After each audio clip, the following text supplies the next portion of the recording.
Amém. Eita, paz do Senhor Jesus. Amém. Rafaela, paz do Senhor também. Amém. Bem, só para a gente começar, quando chega na hora da aula, na internet e até o computador, hoje não foi na internet, foi no computador.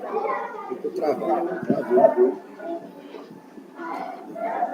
O que é escatologia? O que é que você estuda na escatologia? Pessoal, o que o pessoal diz?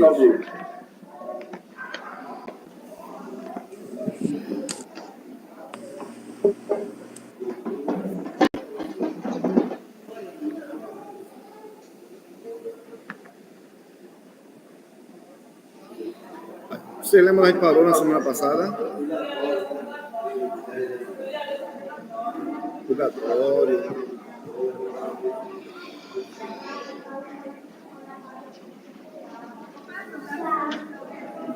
Não dá não. Eu posso falar com você, fazer uma aula só para você. Mas voltar não tem como não. Que aí vai atrapalhar o pessoal.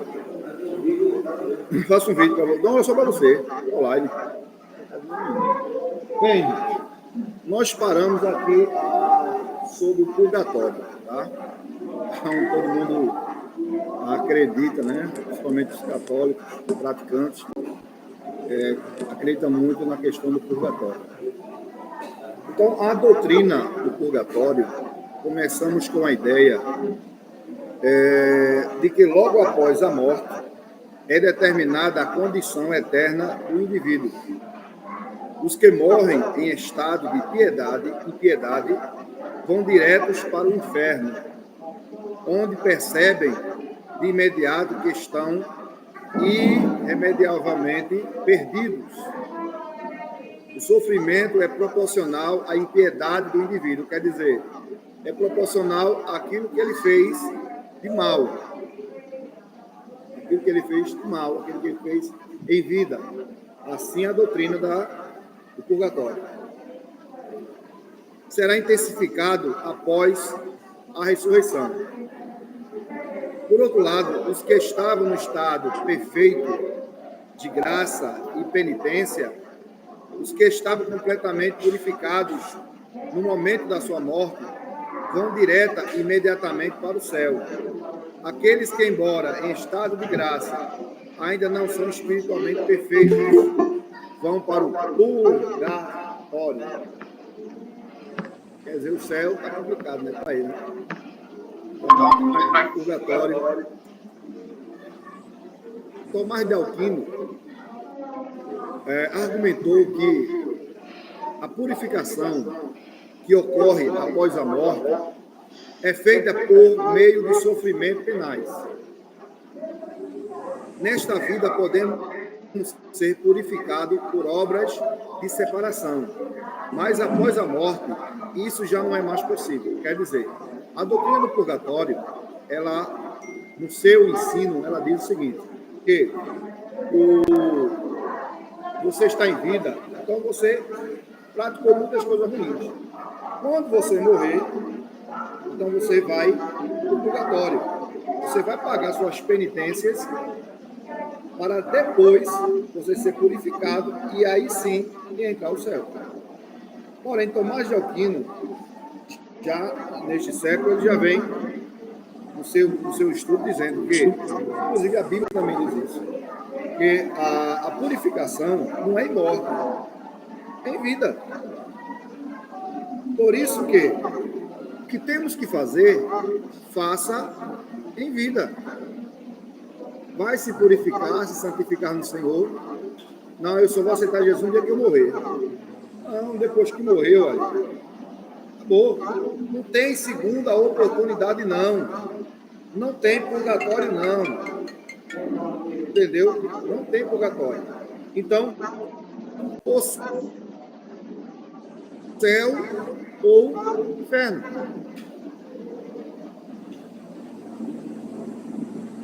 Há três meios pelos quais as almas podem ser assistidas em seu processo rumo ao céu.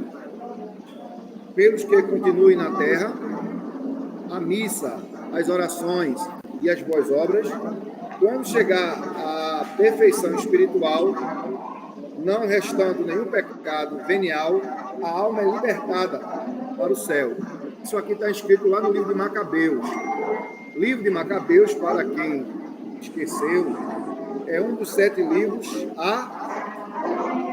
apócrifos, lembra? Um dos 7 livros apócrifos, que são os livros acrescentados à Bíblia católica.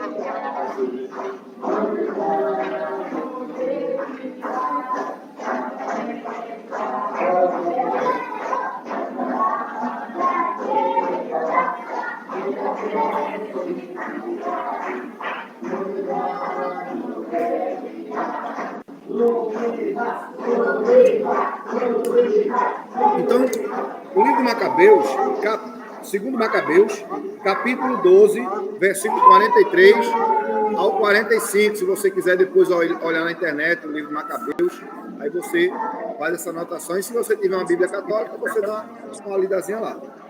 Os principais pontos em nossa ressurreição, a rejeição de purgatório, são os que distinguem o catolicismo do protestantismo em geral. Então, a doutrina do purgatório, para nós cristãos em Cristo Jesus, ela não serve. Ela é antibíblica, tá? Porque essa história de você não foi ao inferno, porém nem também ao céu.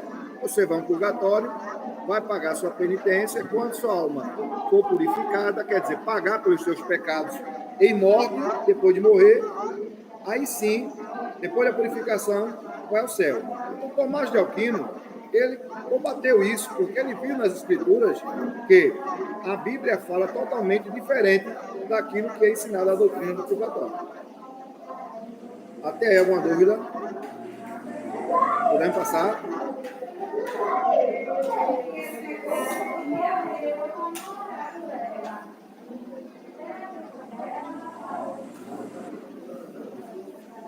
Olha, presta atenção. Vamos lá. O pecado que cometemos durante toda a vida são inúmeros pecados, correto? Pecamos muito. Do nascimento até os dias atuais, pecamos muito. Tá? Se a gente colocar na balança o que fizemos de bom e o que fizemos de ruim, eu acredito que fizemos mais coisas boas do que coisas más. Mas, infelizmente, tem gente que faz mais coisas ruins. Quem aqui nunca jogou pedra num galo? Quem aqui nunca botou um galo para brigar? Eu já botei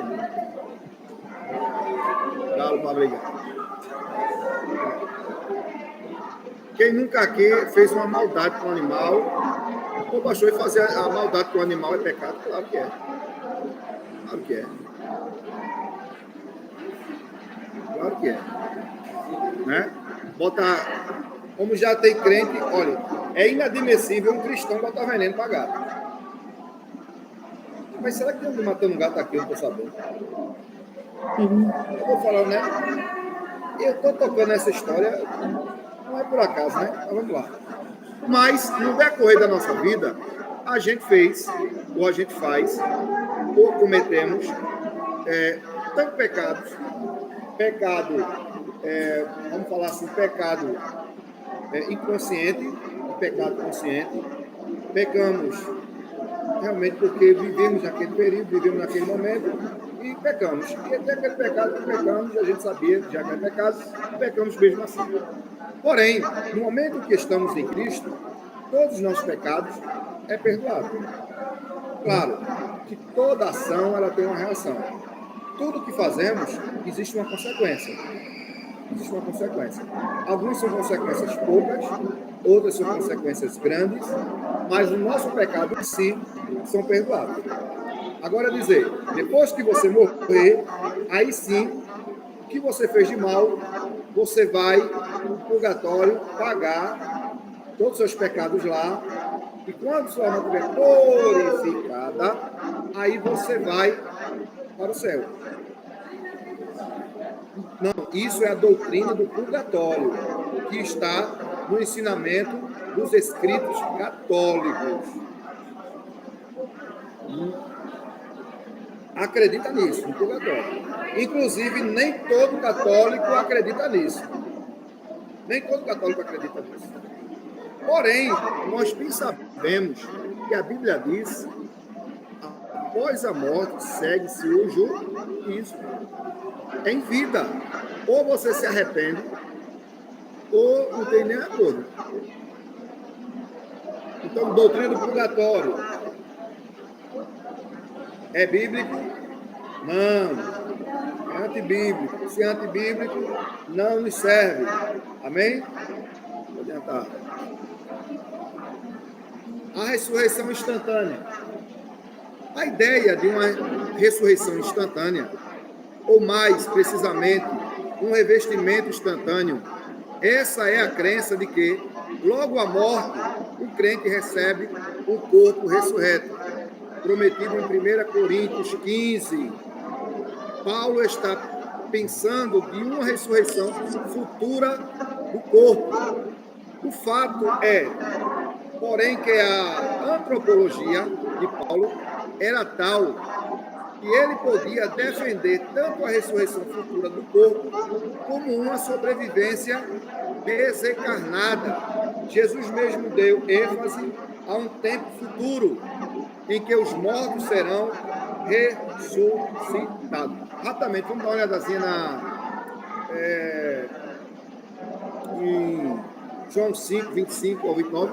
Pode dar uma olhadazinha? Rapidinho.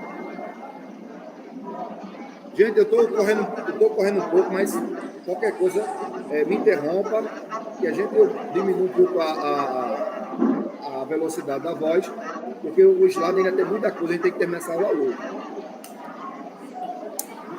5, 25 ao 29. Escuta bem.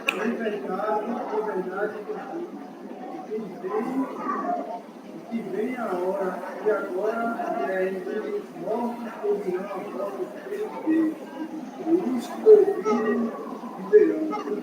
Porque como o Pai tem a vida em si mesmo, assim deu também aos filhos ter a vida em si mesmo. E deu-lhe o poder de exercer o juízo.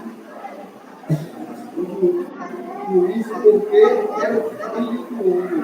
Não vos maravilheis disto, porque vem a hora em que todos os que estão nos sepulcros ouvirão a sua voz.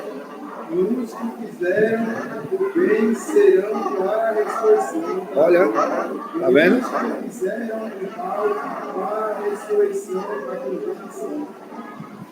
Você ouviu falar em purgatório aí? Não. Ou bem, ou mal. Ou céu, ou lado, né?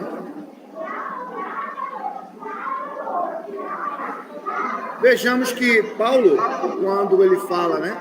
Quando ele fala aqui no 1 Coríntios 15,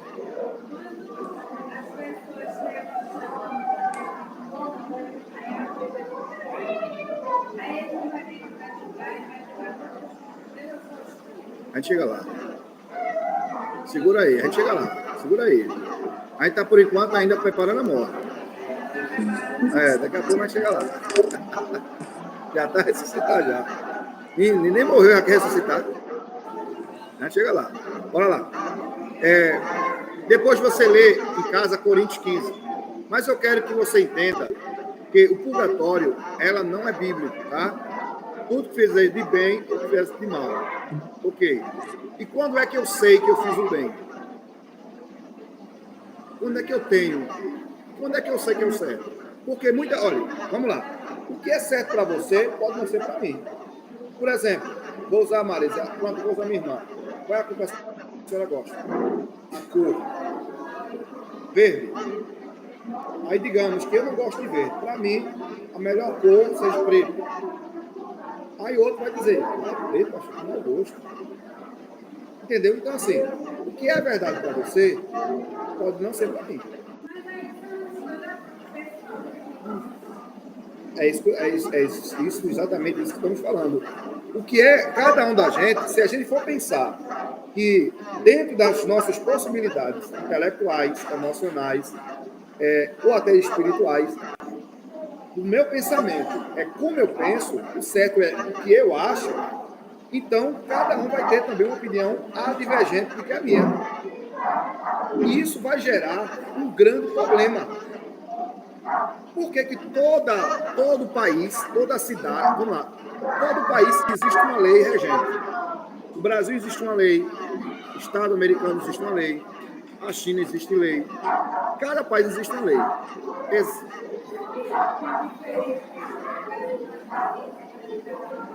Exatamente isso. O que é verdade para você não pode ser para mim.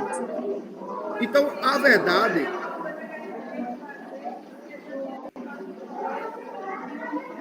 Por exemplo, você concorda em você matar uma barata?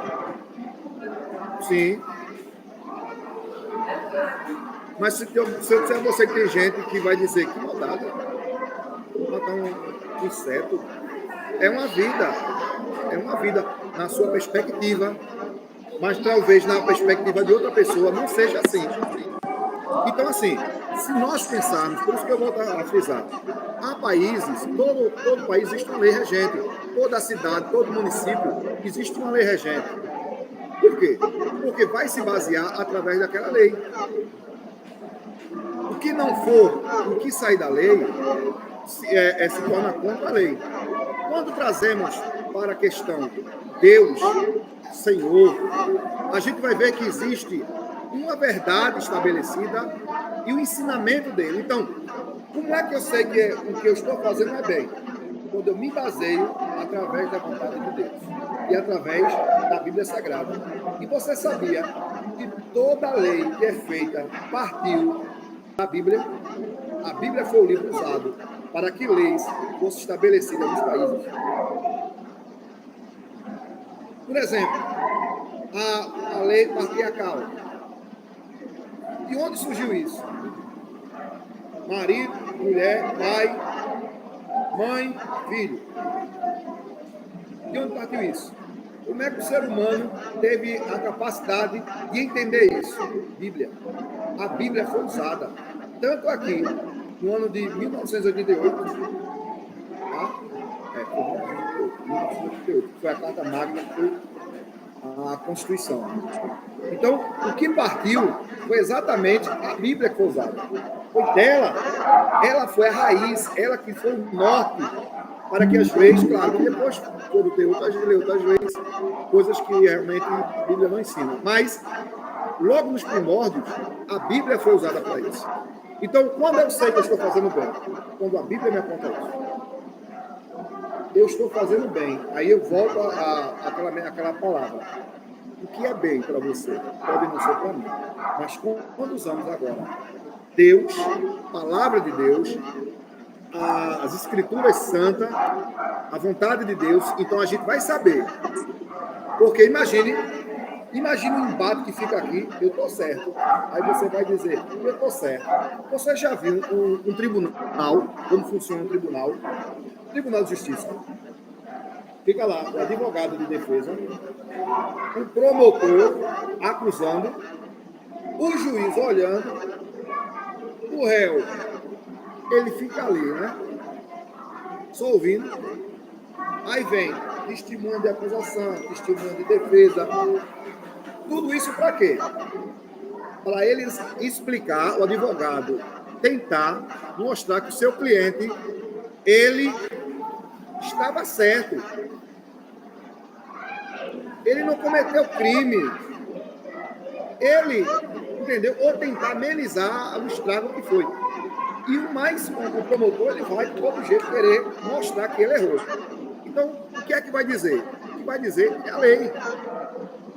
É a lei que vai dizer. A lei que foi estabelecida com regra para a sobrevivência. Entendeu? Então, se não existisse lei, como é que ia ter a promotor de acusação? Como é que ia ter advogado para defender? Todo mundo ia dizer assim, eu estou certo. Então, olhando para a Bíblia, então toda ação, toda a injustiça, nós vamos encontrar no livro sacrossanto, que é a Bíblia. Então, ela vai nos dizer o que é certo e o que é errado. Não é o meu pensamento, não é o que eu acho, não é o que você acha, mas é o que a Bíblia diz. Para mim, para você, tirar a vida de uma pessoa é errado. Uma outra pessoa vai dizer, não é errado. Incrível que pareça, mas é. Para mim, para você, a gente acha errado resolver as coisas com violência, mas tem outras pessoas não, tem que agir com violência. O que vai nos dizer a humanidade o que é certo e o que é errado é a Bíblia. Você entendeu agora? Sua opinião pode ser sua opinião. Eita, é lampião. Eita. Vai pro purgatório, viu? Viu, Marisa? Então, assim, você diz assim, se vier, eu bato, eu dou. Ok. Mas o que é que a Bíblia diz sobre isso? O que é que você acha que a Bíblia diz sobre isso? Entendeu? Então, não é o que achamos, mas o que a Bíblia nos diz. Não, ele perdoa, mas as nossas, quando há arrependimento. Mas eu estou falando aqui sobre na questão de o que é certo e o que é errado. Como é que nós sabemos? A gente sabe porque a Bíblia vai nos apontar isso. A gente já cresce sabendo de muitas coisas de Deus, da lei de Deus. Olha, roubar é errado. Mas quem disse que roubar é errado? É a Bíblia que diz, ó. O mundo de hoje é um pouco diferente. Mas antigamente, todos os reis, ele tinha um cristão do lado. Todo império, ele tinha um cristão do lado. Sabe para quê? Para orientar ele na questão do que eles podem fazer. O que é que a palavra de Deus diz? O que é que ela guia? O que é que ela faz? Então, a palavra de Deus é um norte que não é de agora. Volto a frisar. Leis de muitos países foi tirada da Bíblia, gente. Tem essas informações. Foi tirada da Bíblia. A Bíblia, ela não é simplesmente para a gente ler e pregar, não. Ela é realmente algo da humanidade, realmente. Então é dela que a gente sabe o que é certo e o que é errado, e não o que eu penso.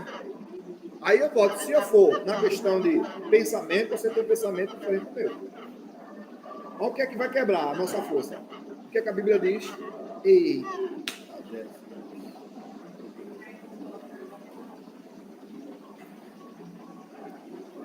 Entendeu agora? Eu lembro de um. Depois eu conto essa história. Nós vamos adiantar aqui. Até aí todos entenderam? Ok, espero que sim. Eu vou ler aqui, vamos terminar aqui, aí eu explico. Entre a morte e a ressurreição há um estado intermediário, em que o crente e incrédulos experimentam, respectivamente, a presença e a ausência de Deus. Presença e ausência de Deus. Essa palavra. Uma proposta de solução. Alguns meios de harmonizar o testemunho bíblico acerca da ressurreição é preciso ter em mente algumas considerações. Hades recebe os ímpios no período entre a morte e a ressurreição, enquanto o Gehenna é o lugar de punição, designado permanentemente no julgamento final. O tormento do Gehenna é eterno. Marcos 9, lê aí para mim. 43 e 48. E outro, Mateus 10, 28. Rapidinho.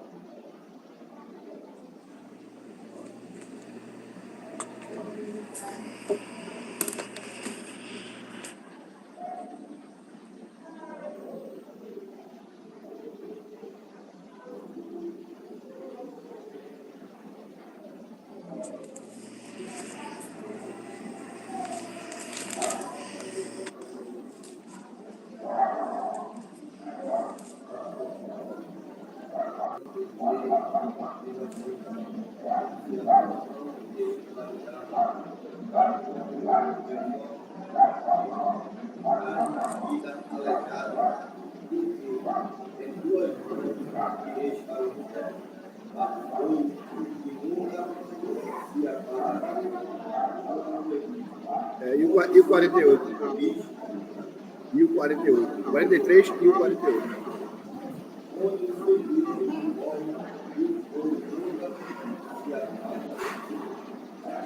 Isso é uma alusão, isso é o lixão que havia na cidade de Jerusalém. Então ele está fazendo uma alusão ao inferno do lixão. E havia um lixão lá em Jerusalém, que era jogado no lixo e era queimado. E o fogo nunca sai apagado. Então, cuidado para a gente não pegar esse texto e dizer assim, olha aqui, isso aqui não, é uma alusão ao inferno, como um lixão de lá. Então, e além disso, as almas reunidas na ressurreição são destruídos pelo fogo eterno, Mateus 10, 28.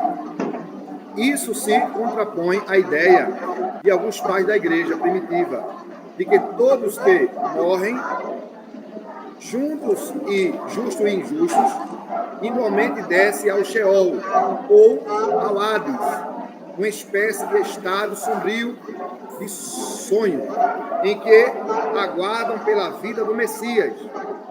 Há indicações de que os justos, ao morrer, não descem ao Hades. Antes, os justos, ou pelo menos a alma deles, são recebidas no paraíso. Aí tem referências bíblicas. Olha lá.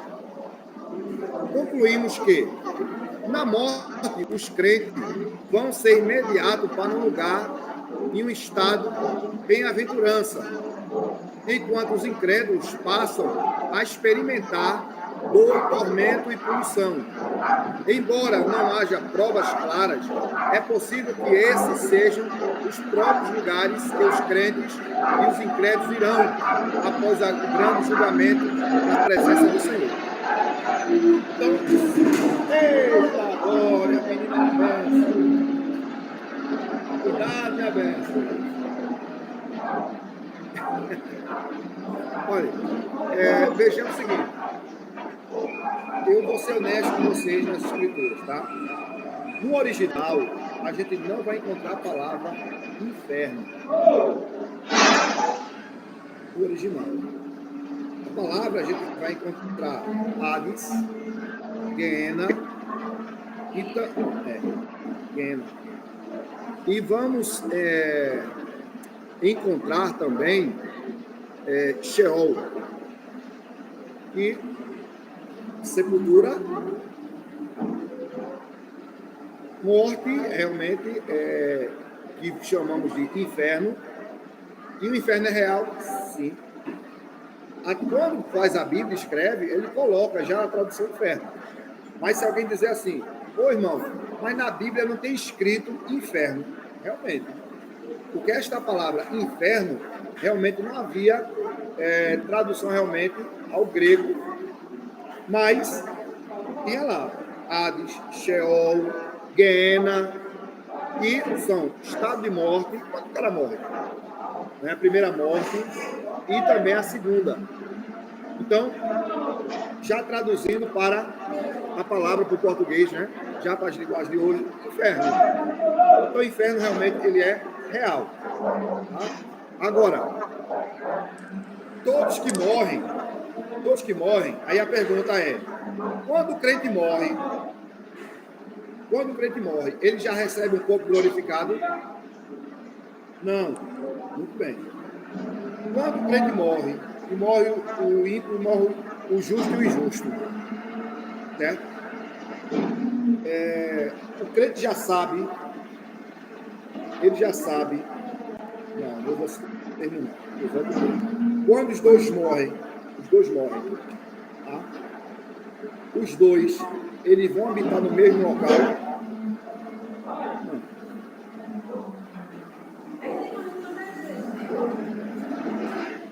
Não, vou explicar depois. Aliás, vou explicar agora. A gente morre, tem a morte física, essa é a primeira morte. Lá no cemitério tem enterra, ou crema. Tá? E tem a segunda morte. A morte espiritual e a morte eterna. Tá? Então, assim, todos sejam claros, todos sejamos claros, que todos nós morreremos. Se Jesus não vier nos buscar, todos nós morreremos. Isso é fato. Teus pecados, estás servindo a Jesus. Não tenha dúvida da tua salvação. Não há dúvida. Você está procurando fazer o que é certo, porque a Bíblia está te apresentando isso.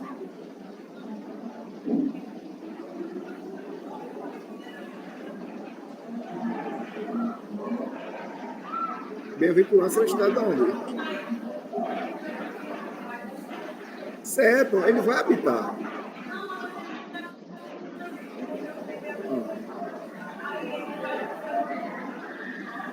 Vamos começar agora a falar disso. Segura aí. Vamos lá adiantar aqui, porque senão... Implicações das doutrinas da morte e do estado intermediário. É isso, né? A gente falou isso semana passada, lembra do estado intermediário? A morte deve ser esperada por todos. Um dia você vai morrer. Isso te causa algum impacto? Causa.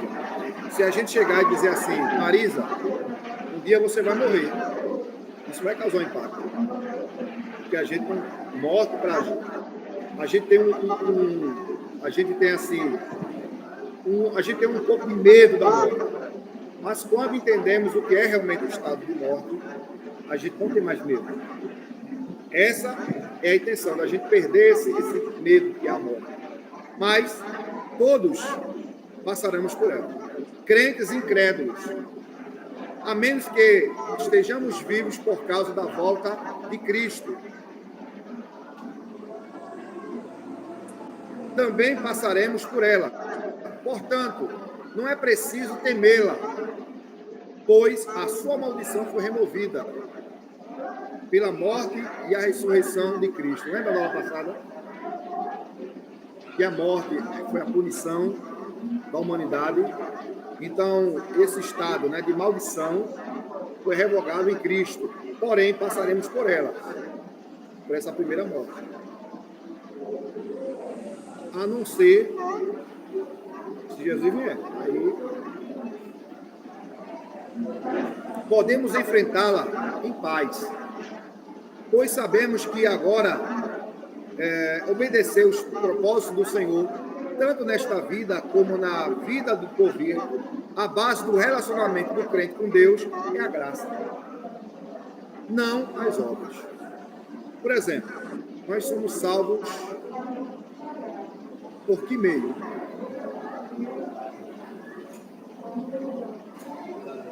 A graça. Dessa graça que é gerada a fé. A fé salvífica. Mas é a graça. E o que é essa graça? Muito bem. A graça é a bondade de Deus. É o amor de Deus. É o favor imerecido. Imerecido porque nós não merecemos. Você imagine quanto mal a gente fez. E Deus olhou para a gente com amor e derramou da graça dele. E meio dessa graça foi gerado uma fé salvífica, uma fé de salvação. E cremos, ainda que todos digam assim, eu não creio, você não está, mas a gente tem aquela convicção, eu creio. A fé salvífica. Tanto nessa vida como na porvida, o relacionamento com Deus, e não por obras. Não por obras. A gente faz as obras boas porque a Bíblia nos ensina isso. Fazer o que é bom. E outra, o Espírito Santo que habita dentro de cada um de nós, arde em nosso coração para a gente fazer, para a gente começar a ter uma atitude diferente. Todo cristão que é salvo, o Espírito Santo, ele vai guiá-los a fazer a vontade de Deus e praticar o bem. Por isso que quando a gente vivia no mundo, a gente era valente. A gente era valente. Bravo não, viu? Nós éramos violentos, ou não. Mas A gente tinha lá, assim, alguns, claro, não é todos que é igual, ninguém igual a ninguém, mas outros tinha aquele ficar de mal das pessoas por anos. Hoje não conseguimos fazer isso. Se a gente fizer mal a alguém, ver que alguém está com raiva, a gente fica incomodado. O Espírito Santo nos incomoda. Por quê? Porque agora nós somos diferentes, somos tocados por Deus, recebemos a graça de Deus, habita o Espírito Santo de Deus dentro de nós. É impossível a gente ser a mesma coisa. Se você vê alguém que hoje é crente, cristão, anos, e continua como era no mundo, meu amigo, vou te dar um exemplo. Eita, a irmã Rafaela vai saber quem é, mas ela vai ficar em off. Eu vou usar um testemunho de uma irmã lá de Vitória. Também não vou dizer o nome de ninguém. Ela teve um relacionamento com uma pessoa. Mas quando ele foi questionado porque ele gostava de fazer rinha de galo, briga de galo, aí ele ela deixou Jesus, porque agora veio a cobrança. E essa prática de botar os animais para estar brigando, embora que a natureza do galo é de brigar mesmo. Mas uma coisa é a natureza deles, outra coisa é quando a gente que eu falo, a pessoa bota aqueles esporão e cega o bichinho, acaba até matando. Aí ele viu que ou Deus, ou ela, ou o galo, só que ele preferiu o galo. Bichinha, rapaz. Não, e pior tudo, deixa, no que Deus não, hoje para servir a Deus, eu vou ter que deixar o meu galo? Você entendeu agora? Esse camarada é convertido? Não. Esse camarada foi salvo? Não, mas ele foi salvo depois. Não, nunca foi salvo. Na verdade, ele nunca foi salvo. Nunca. Ele entrou na igreja por algum motivo, mas não recebeu salvação. Talvez receba depois. Mas olha quantas coisas a gente deixou. Vamos embora. Salvação é pelas obras, não é? Sim ou não? Não. Mas fazemos o bem? Fazemos. Primeiro, porque a Bíblia diz que temos que fazer o bem, sem olhar quem. E segundo, que o Espírito de Deus que habita em nós nos guia para isso.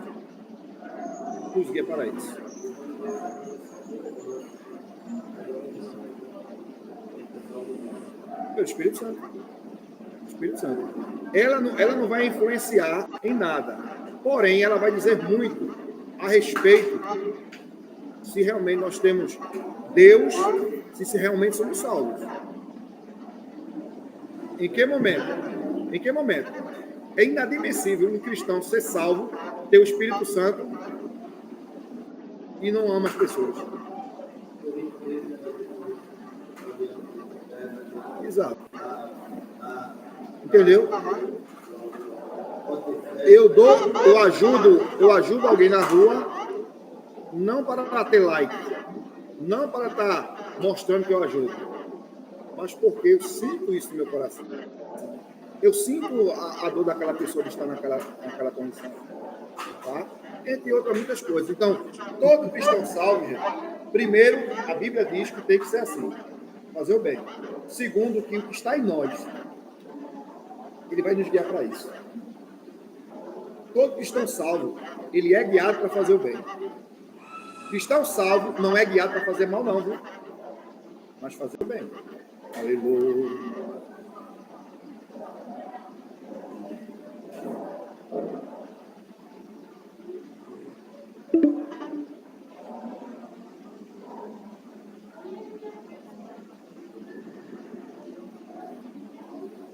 A gente sente.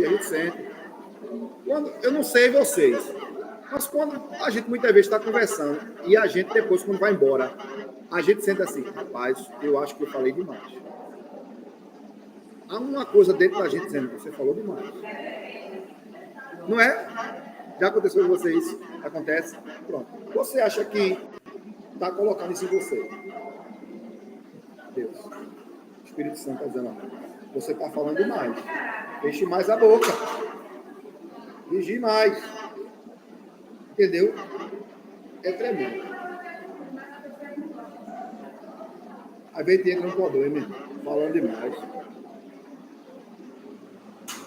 Segunda vida é o seguinte. Esperança cristã é um evento que marcará o início e complementação do plano de Deus.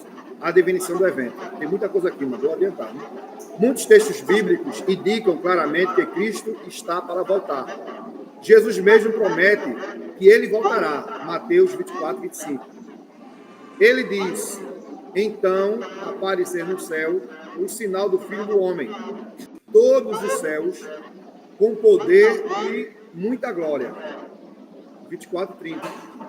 Várias outras vezes, nesse mesmo discurso, ele menciona vinda do Filho do Homem.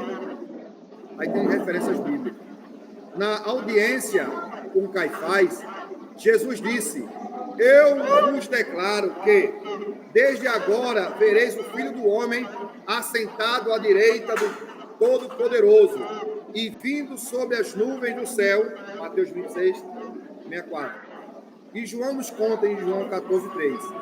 E quando eu for e vos preparar lugar, voltarei e vos recebereis para mim, para que onde eu estou, estejais vós também. A Bíblia fala de duas vindas de Jesus. A primeira vinda já aconteceu, gente. Essa vinda ainda os judeus estão esperando, mas para nós já aconteceu, quando Jesus veio encarnado. A segunda vinda de Jesus, quando ele vier realmente arrebatar a igreja, ele não vai arrebatar a igreja? Ele vai arrebatar o povo? Não haverá. O reinado dele será em Jerusalém. Vamos adiantar aqui. A definição do tempo. Olha, embora o fato da segunda vinda seja asseverado com muita ênfase e clareza nas Escrituras, o tempo foi revelado. Jesus indicou que ele nem os anjos sabiam o tempo do seu retorno, em que seus discípulos também não sabiam. Aí tem Marcos, Mateus. Em vez de lhe satisfazer a curiosidade, Jesus disse aos seus discípulos que eles deveriam ser suas testemunhas em todo o mundo. O fato de que o tempo do seu retorno não deve ser revelado explica a existência, porque Jesus destaca seu caráter inesperado e consequente a necessidade de vigilância. Por exemplo, o ladrão, ele vai dizer quando vai roubar uma casa?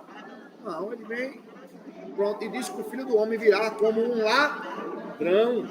Ele não quis dizer que ele é ladrão, mas que ele virá em um momento em que a gente não está esperando. Por isso que todo momento, aí a gente pode dizer assim, Jesus virá a qualquer momento.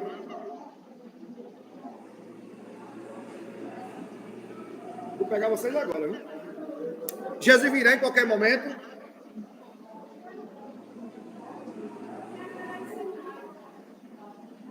Então, Jesus não virá a qualquer momento.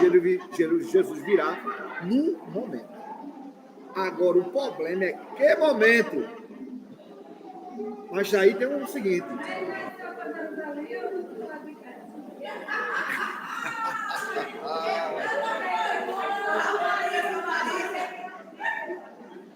Marisa. Irmã, ela vai cair. Deixa eu abrir outro link logo.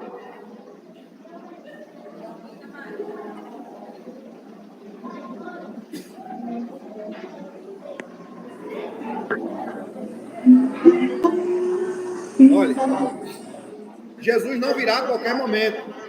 Jesus virá no momento. Se você ver alguém dizer, Jesus virá a qualquer momento. Não julgue ele, não. Sabemos que ele virá no momento. Não é qualquer. é no momento.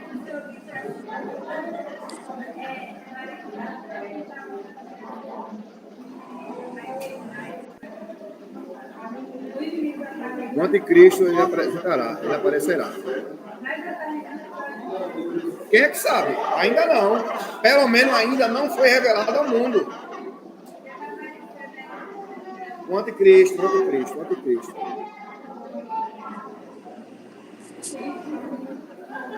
Por isso, gente, por isso, olha, aí você entende que por isso a gente tem que esperar Jesus, não para amanhã, mas esperar Jesus para ontem. Eu quero me dizer o seguinte, temos que esperar Jesus para agora. Embora que sabemos que ele virá no momento que tem que se cumprir todos os sinais. Os sinais estão aí. Já não é novidade. Falta agora o quê? O evangelho ser pregado nos 4 cantos. E está aí já, viu? E o anticristo. Porém, será que o anticristo já está aí e a gente não sabe? E a gente não sabe? Pode ser revelado de repente. Quem sabe o anticristo pode ser Lula.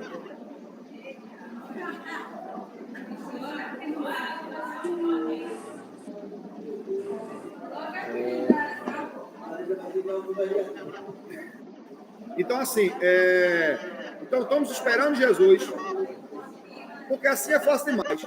Olha, o ladrão amanhã vem 10 horas roubar tua casa. Aí o camarada amarra tudo, bota 2 cachorros bons, ainda chama a viatura da polícia, o cara vai roubar aqui em casa. Não é isso. Jesus virá em tal dia. Aí o camarada vai pecar quando chega no dia, o cara, mas eu me arrepender para Jesus. Porém, não é assim, né? Tem que ser algo ali do coração, né? Então, vejamos o seguinte. Jesus virá a qualquer momento ou no momento? No momento. Não. Que momento é esse? Deixa eu adiantar aqui, moço. Senão a gente vai perder aqui. Né?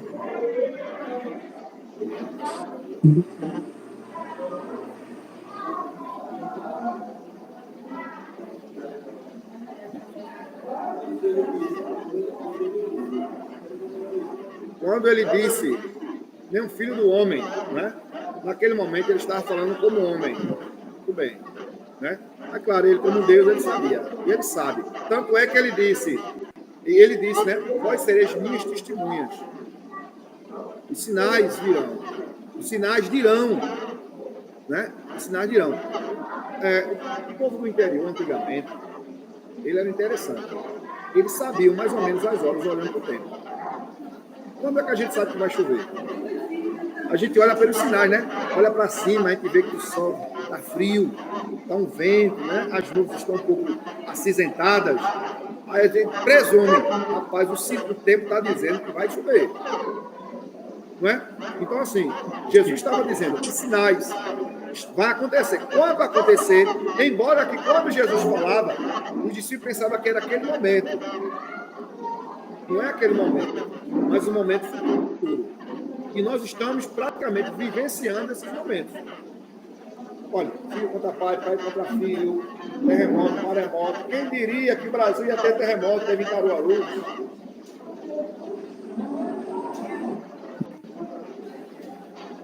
Entendeu? Então, assim, sabia não? Tudo mais. Tudo que acontece no mundo, a guerra de Israel é sinal. Os países contra Israel é sinal. Olha, quer entender o sinal? Olhe para lá, para o Oriente Médio. Olha as guerras que estão no Oriente Médio. Olhe para lá. Olha o que está acontecendo. Entendeu? O que está acontecendo é horrível.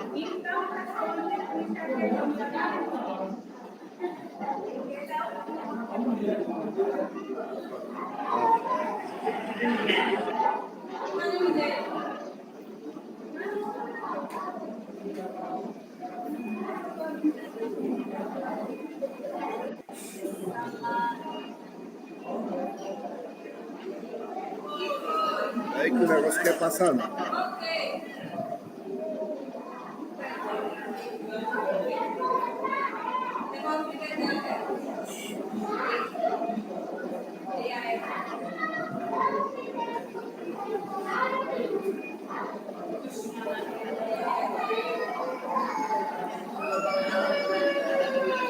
Poxa, o negócio travou aqui. Glória. Eita. Vamos lá. Caráter da vinda. Pessoal. O que é a segunda vinda de Cristo será pessoal, quanto ao caráter é pressuposto ao longo das referências. A volta, Paulo declara em 1 Tessalonicenses 4,16, o Senhor mesmo descerá do céu. Deixa pouca dúvida de que o retorno será pessoal. Atos 1,11. E esse Jesus, que dentre vós foi assunto ao céu, do modo como viste subir, sua volta será tão pessoal quanto sua partida. Da mesma forma que viram ele subir, virão ele voltar. Física. Aos que alegam que a volta prometida de Jesus foi cumprida no Pentecostes, por meio de uma vinda espiritual. Jesus disse em Mateus 28:20, eis que eu estou convosco todos os dias até a consumação do século. Ele também disse em João 14:23, se alguém me ama, guardará a minha palavra, e meu Pai o amará, e veremos para ele, e faremos nele morada. Desde o Pentecoste, Cristo tem, de fato, estado ao nosso lado, dentro de cada crente. Que episódio foi esse? Foi aquele, a descida do Espírito Santo. O Espírito Santo é Deus?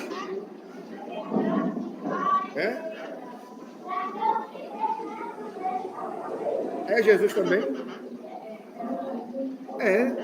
Tem como distinguir os três, né? E quem é maior dos três? É o mesmo, mas pode ser maior. Né? Então, alguns dizem, né, que Jesus voltou, mas ali foi na questão da Trindade, o Espírito Santo que veio. Entendeu? O Espírito Santo que veio. Visível. Os testemunhas de Jeová sustentam que Cristo começou a reinar sobre a terra no 1º de outubro de 1914. Mas esse não foi o retorno visível à terra, pois desde a ascensão, Jesus não possui um corpo físico.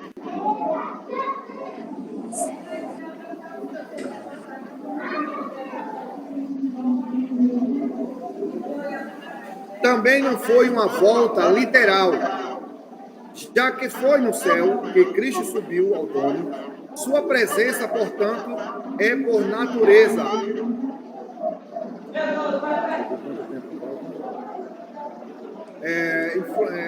Por natureza, uma influência invisível. A volta de Cristo será como sua partida, que com certeza foi visível, pois os discípulos observaram Jesus sendo levado para o céu. Mateus 24:30. E verão o Filho do Homem vindo sobre as nuvens do céu, com poder e muita glória.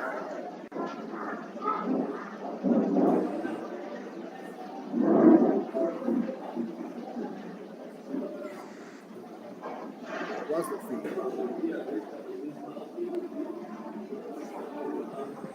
Inesperada.